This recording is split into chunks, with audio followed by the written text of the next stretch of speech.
Good afternoon and welcome to The Appeal Live, a co-production of Now This and The Appeal. I'm Alana Sivan. Earlier this year, Portland's newly created Street Response Unit took to the streets for the first time in the Lents neighborhood, and they began their new role responding to calls involving people experiencing homelessness and behavioral health crises. And so under this program, when a 911 call comes in, instead of armed police officers responding to the call, they'll dispatch a street response unit with medics and peer support specialists. Now, this street response team has been in development for years and draws from programs that we've seen in other cities where officials have been successfully able to take these calls away from police. And so for more on this street response team, the Portland Street Response Team, and how this new alternative to policing is working, I'm joined now by Commissioner Joanne Hardesty, who has been among one of the most vocal proponents of the new program. Commissioner, thank you so much for being with us today. It's such a pleasure to be back. So maybe you could start out by giving us a quick overview of the Portland Street Response and a status update on its progress so far. Can you talk to us about how these teams are composed and explain what they've been able to accomplish so far? Yes, so the teams just launched 7 weeks ago. So they have just started to do their work in Lents. And the team consists of a social worker, a qualified mental health professional, and peer supporters. And from the very first day, the very first response that they made, the very first call they got from 911 was a call about a gentleman in a doorway of a business that wanted to open. And when the business owner asked him to move, he refused. Normally that call would have went to the police. This time it went to Portland Street Response. Portland Street Response showed up. They had a conversation with the gentleman and found out he was injured. They patched his injury and he went off to enjoy the rest of his day.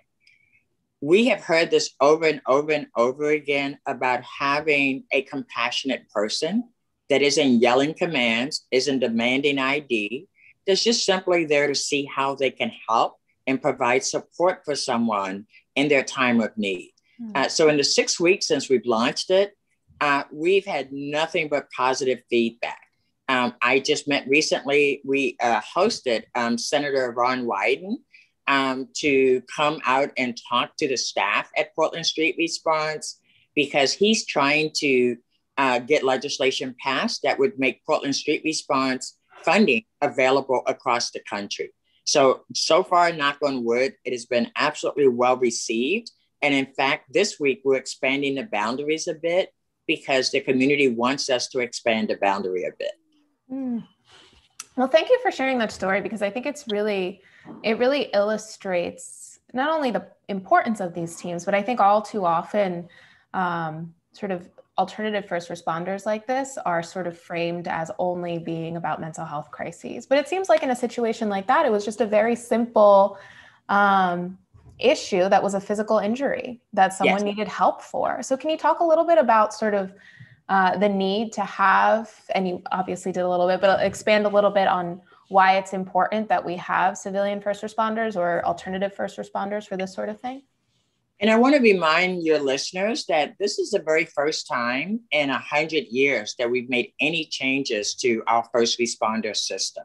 And so the community actually understands that we have used police for responding to things that police really don't have expertise to.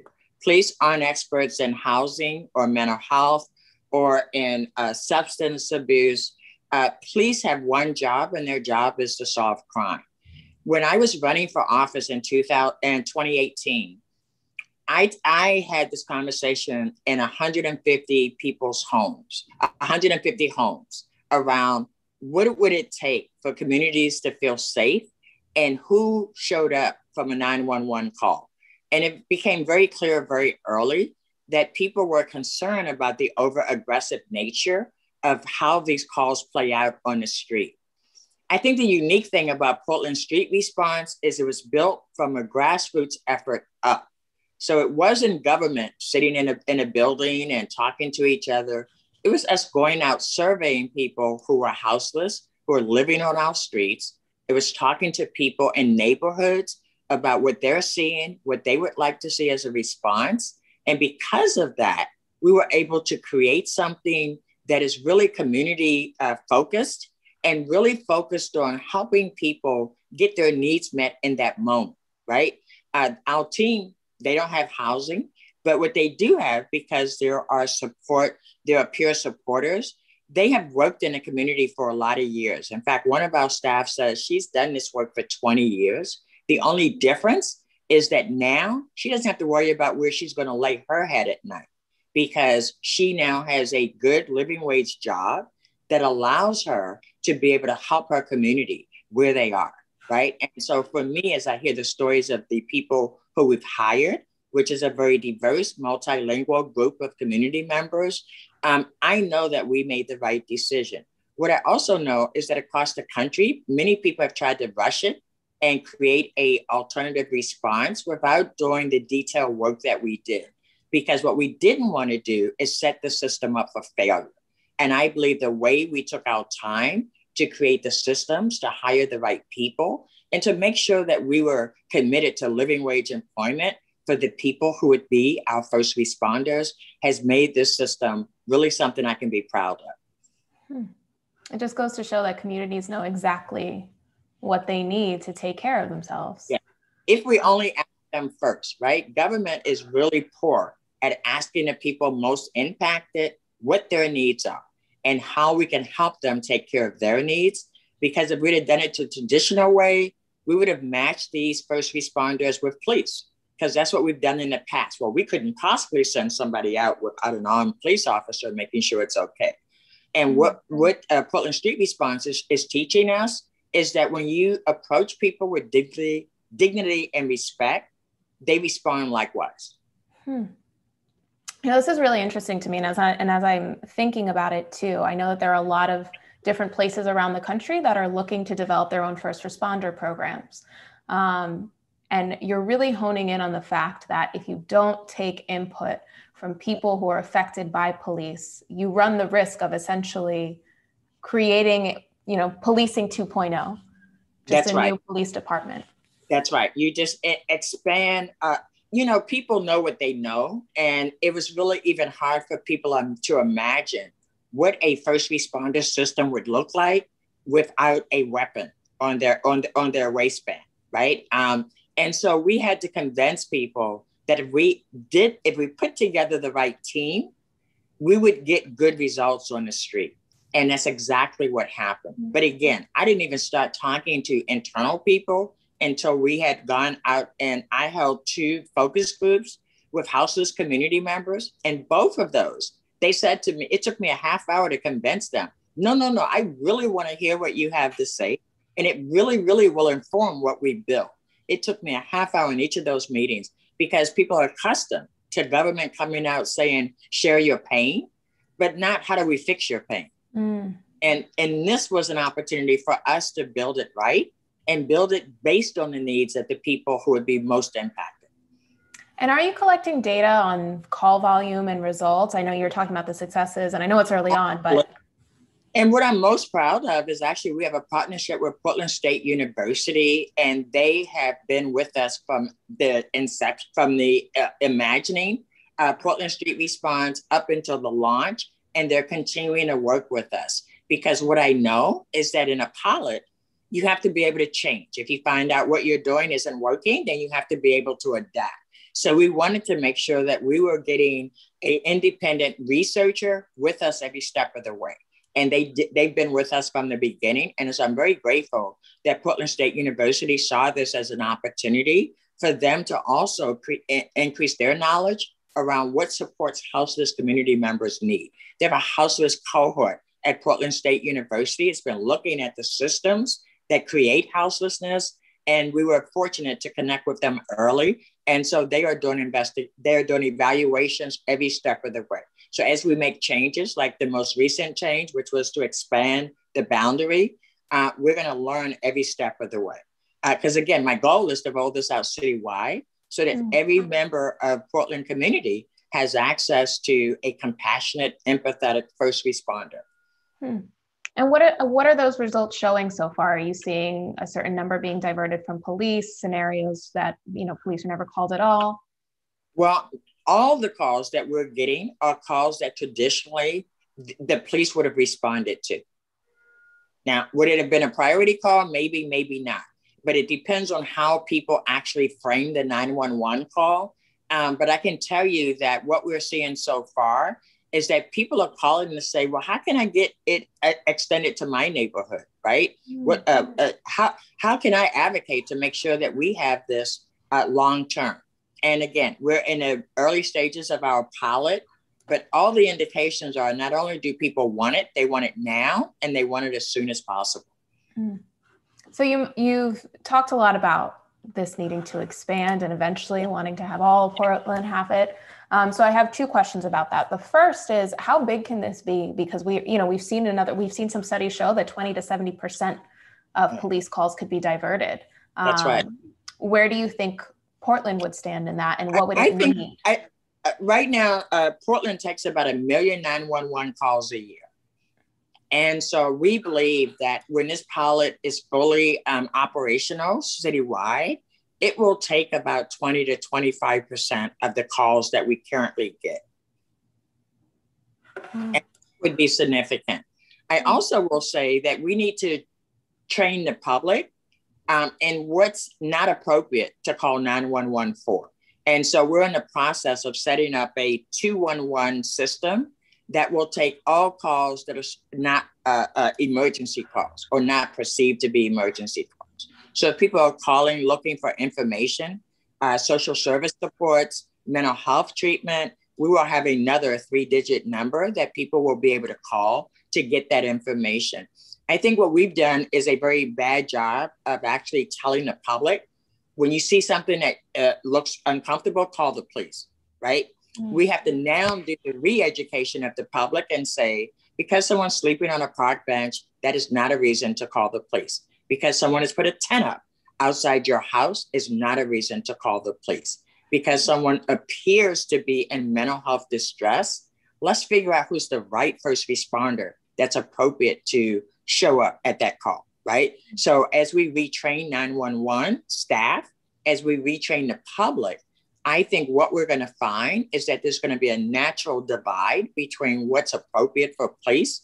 And in my mind, police have one job, and that's to solve crime. And we need to have police focus on solving crime. With the rise in gun violence all across the country, Portland is no exception. And the immediate knee-jerk reaction was, guess what? We need more police. And I am happy to be part of a city council that is rejecting that knee-jerk reaction and saying, no, how about we invest in community-based programs that actually work to reduce violence in our community? Why don't we look at what would it take to engage those community members who already know community members who may be engaged in violence and how to interrupt that violence? And so I am so proud of my city council because there was a fast track to put $2 million into policing immediately to address the gun violence. But the thing that traditionally happens with police, I said, so what's the plan to address the 150 to 300% increase in domestic violence? No plan. What's the plan when kids go back into the classroom, even though child abuse complaints are down? They're not down because there's less child abuse. They're down because there have been no interactions with mandatory reporters. What's your plan, please, when we all of a sudden start getting this uprise in child abuse cases coming in? No plan, right? But what they want to sell the public is that somehow we all of a sudden have all these massive gains because we did away with the gun violence reduction team, right? And the reality is it's simply not true. All the data shows that having a team focused on guns did nothing to reduce gun violence. Having a police team focused on gangs did nothing to eliminate gang activity. So let's not pretend that the knee-jerk response must be police. I'm excited that we're going to invest in community-based programs that actually work with the families and the individuals who have the potential to be involved in criminal behavior. And it sounds like what you're doing is not just creating this new program, but also really focusing on shifting the narrative on what Yes. merits a punitive response and what doesn't. Absolutely. Absolutely. And the community is with us. I mean, the community after last summer, with 140 plus days of thousands of people taken to the street in Portland, there is no way I could ever support a proposal that put more police on the street until we've actually transformed our police bureau to be one of community service and not one of community control. You know, and I'm wondering too, you mentioned a bill earlier that's in the state legislature that would expand this. In Congress. Oh, in Congress. Oh, let's talk about that one. Okay. That's the one that would provide somewhere between 500 billion or million and 1 billion to these sorts of programs. Well, I don't know that there's a dollar amount attached, but my Senator Ron Wyden, is working on expanding Medicaid so that Medicaid would cover most of the cost of rolling out these programs across the country. Okay. So have you had, continue. Oh, because I was going to say, as you know, this program actually reduces hospitalization, emergency room use. A lot of public services would be reduced if we could roll out Portland Street Response citywide. And are you aware of sort of how that legislation is going? Is it getting support? Are you sort of providing backing to that at the federal level? Definitely monitoring it and calling my senator almost every day. I'm also working with my other congressional delegation about other community supports that would be necessary, right? So it's really important that we think about, what does community safety look like, right? And community safety looks different based on your ethnicity, the neighborhood you live in, and your lived experience. Just this week, the mayor and I co-host a Black Male Town Hall, where we invited Black men between 14 and 44 to participate. And the reason was because I wanted to give the mayor a counter to this rhetoric around we need more police. It was heartbreaking to listen to men between 14 and 44 talk about their very first encounter with law enforcement. Most were between 11 and 12, 13 when they had their first encounter. And many's first encounter included a police officer putting a gun in their face. These are grown men now who still carry the emotional trauma from having a gun put in their face as a kid. And so I wanted to make sure that as the mayor was contemplating asking for more money for police, we know this is the demographic that is most impacted anytime we do enhanced policing. And so I wanted the mayor to meet people who've had that lived experience. I hope it's had the same impact on him that it had on me. But the impact it had on me was just an awareness of, you don't lose that trauma. You have that trauma every day when you see armed people on the street. And if you as a kid had somebody put a gun in your face and never give you a reason why, never apologize for putting a gun in a kid's face, why would we think that that kid would grow up to think that police officers are fair and just and will treat them appropriately? And it's, you can talk all day about a whole bunch of stuff, right? Oh, absolutely. I'm like, can we go for a few more? I mean, and the thing too, when you say that, it just sort of makes me think how we always have this, you know, police and people in government for so many years have sort of created this dichotomy between victims and people who commit crimes. And it's like, no, actually, people who end up entering the criminal legal system are folks who have been traumatized their whole lives by the systems that have been designed to protect them. Yes. And they know that they're not going to get treated fairly or justly as they enter that system. I mean, we could just look at the data around who was arrested for marijuana, right? It's not like white people didn't use marijuana as much as Black people did, but you wouldn't be able to tell that by the convictions of people. And here we are, fast forward 20 years. Now, white folks are making billions of dollars annually on legal marijuana.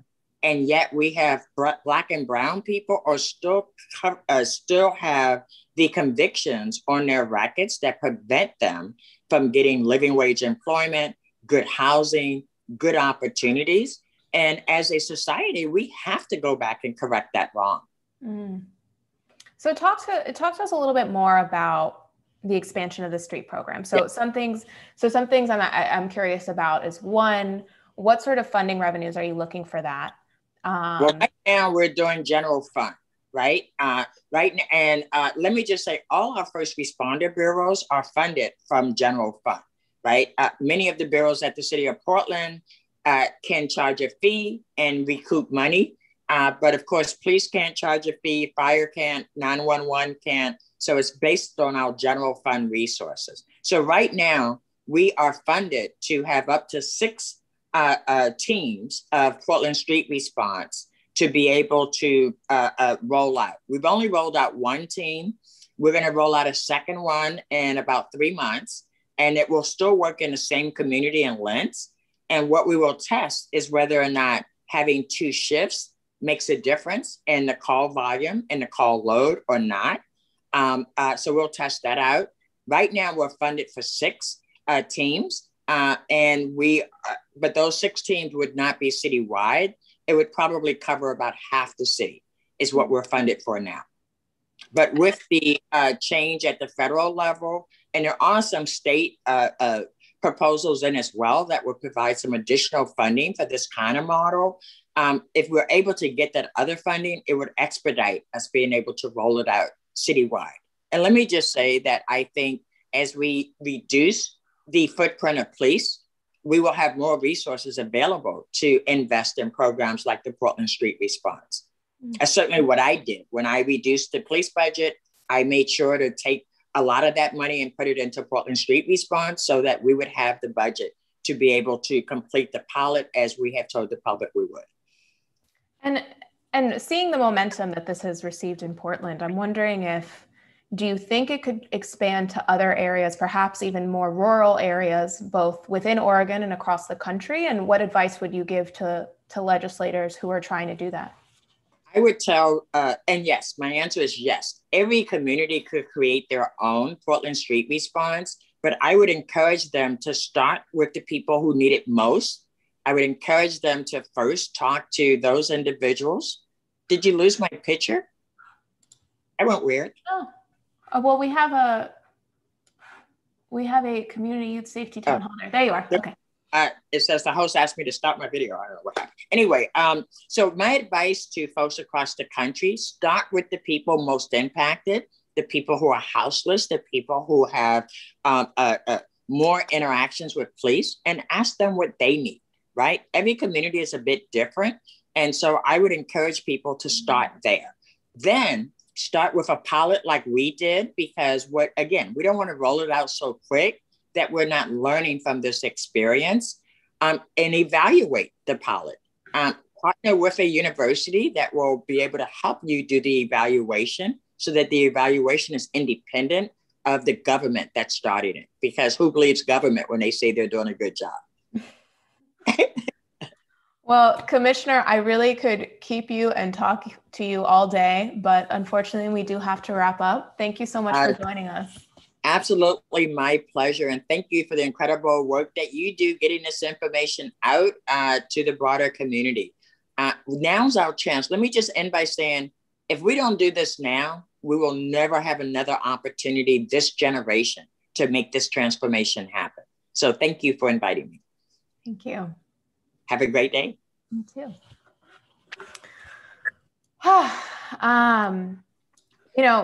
Something that really stuck out to me in this interview was the piece about educating the public on where police are necessary. Right. That's right. Sort of that idea that we don't need to. So go ahead. Right. The police have trained the public, right? The police have trained the public very well to always ask for police, right? Because if you always ask for police, that means you always have a high call volume and you always need more, right? But as soon as we retrain the public to actually call where they can get assistance that they need and make them understand that the police are not the first responder for everything, then I think the more success we will have. Because people will realize, oh, I really did need the police, right? What we need are community mediation centers. What we need are violence interrupters in our community, respected community members that can talk to young folks and say, yeah, I was in a gang 30 years ago, right? But hey, I got to tell you, it won't end well, right? That's what we need, because we know that those investments in community are the things that will pay off long term. Absolutely. Well, thank you again, and very well. Take care. We'll talk soon. Take care. Bye-bye. Well, that's all the time we have for right now. Thanks so much for joining us today on the Appeal Live. We will be covering another first responder program coming up, so please stay tuned.